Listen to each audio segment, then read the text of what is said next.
Друзі, вітаю на каналі Наша Дача. В цьому відео хочу показати, як виглядає фузаріозне ураження часнику. Поговоримо, до чого це може призвести. І також розповім, як це можна, якщо не вилікувати, то хоча б стримати, щоб отримати з цих рослин гарний врожай. Давайте їх оглянемо і більш докладно за все поговоримо. Ось так виглядає насадження озимого часнику станом на 3 травня.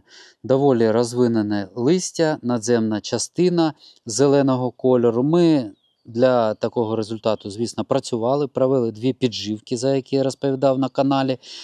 І після холодів, коли листя на часнику пожовтіло, ми провели обробку по листу антистресовим препаратом Аміностар для відновлення хлорофілу, який був порушений холодами.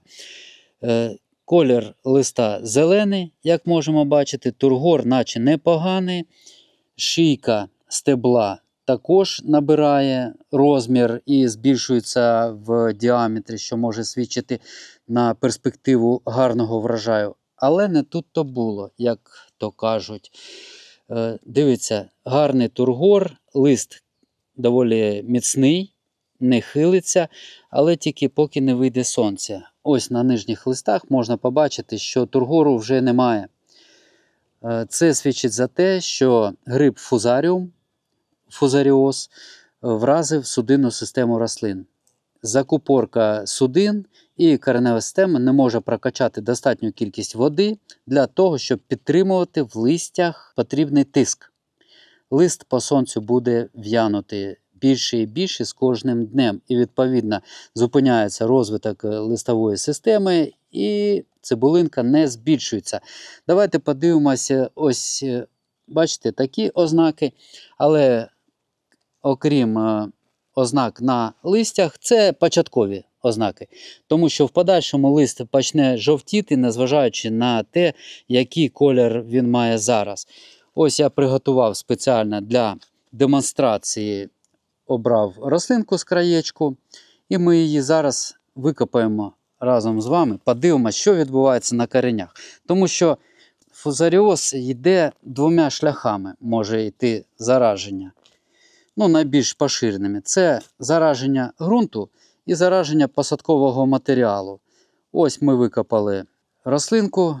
Одразу бачимо, що така слизь, ось така желеподібна зверху, і вона такого рудого кольору. Бачите, вона починає гнити. Це кореневі гнилі, гриби ось призводять.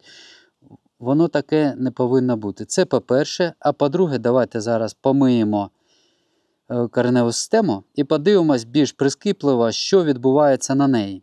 Корінці наче мають білий колір, непогано. Але я вважаю, що у нас на рослинках початкова стадія фузаріозу. Тому корінці ще мають такий непоганий вигляд. Слізь ось ту ми вже змили, і під нею рослина ще доволі в здоровому вигляді. Зупинили і ось давайте зазирнемо ось сюди. Бачите?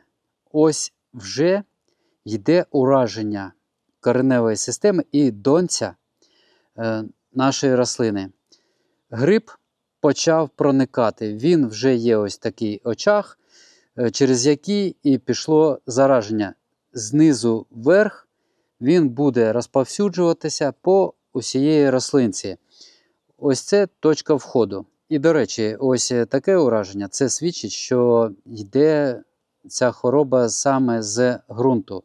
Друзі, хочу зауважити, що немає різниці, звідки почалося поширення цієї хвороби. Чи то з зараженого ґрунту, чи то з зараженого посадкового матеріалу. Тому що результат буде однаковий. Це суттєве зменшення врожаю і часткова загибель рослин в найгіршому випадку. Це якщо не розпочати термінове їх лікування. А ось коли рослини ще в такому вигляді, тобто мають зелене листя, ще мають доволі таке біленьке коріння і невеличкий очаг ураження, то вилікувати їх можливо. Якщо не повністю, то суттєво зупинити подальше поширення цієї хвороби. Як це робити? Звісно, листова обробка не допоможе вилікувати, коли ураження ось тут, знизу, тому що препарати, незважаючи на те, що вони мають системну дію, можуть розходитися судинами, але зазвичай вони йдуть знизу вверх. Це нормальний рух, напрямок руху. Вниз вони, на жаль, не йдуть і не дійдуть до корінців.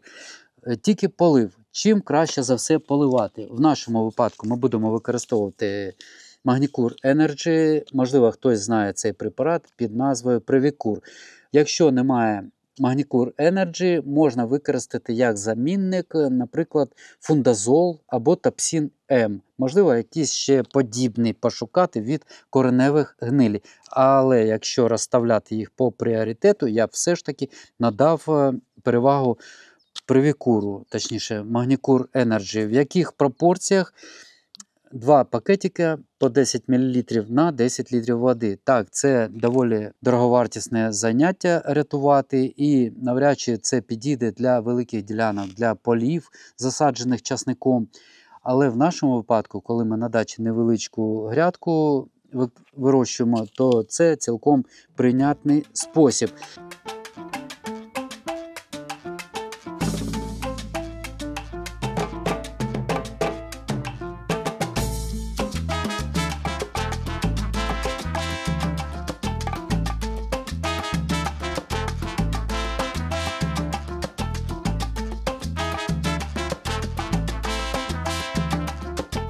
Наша з вами задача максимально донести приготовлений розчин до місця проникнення хвороби в рослинку, до донця. Як це краще за все зробити? За допомогою ось такого чи подібного пристрою.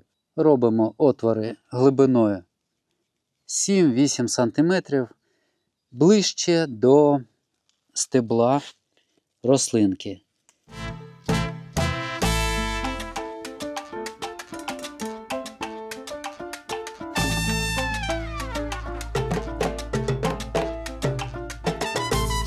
І чайничком заливаємо приготовлені отвори приготовленим розчином. Ось це, на мій погляд, максимально ефективно буде.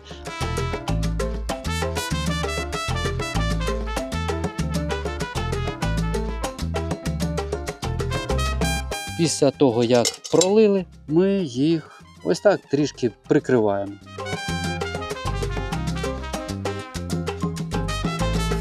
Це був лікувальний пролив. Що робити надалі? Через 7-10 днів ми пролиємо посадку часнику біопрепаратом. Можна використовувати такі, як фітоспорин, триходермін, гаопсин, план-різ. Це все біопрепарати. Вони вже не мають такої великої лікувальної дії, але вони здатні пригнічувати подальше поширення грибів, в тому числі грибів фузаріум. Так що в подальшому, через кожні 7-10 днів можна робити розчин, це недорого вже буде, і це треба робити ті проливи в майбутньому біопрепаратами поверхнево, щоб промочувався суто шар ґрунту. Ось тоді ми вже не доносимо суто до коренів, а проливаємо, тому що збудники фузаріуму можуть знаходитись будь-де. У нас розпочинається дощ, на цьому я відео завершую. До речі, якщо потрібні ось такі препарати, я посилання залишу в описі під цим відео. На цьому завершую. Дякую за увагу, бажаю гарних рослин, міцного здоров'я та мирного неба над головою. До побачення!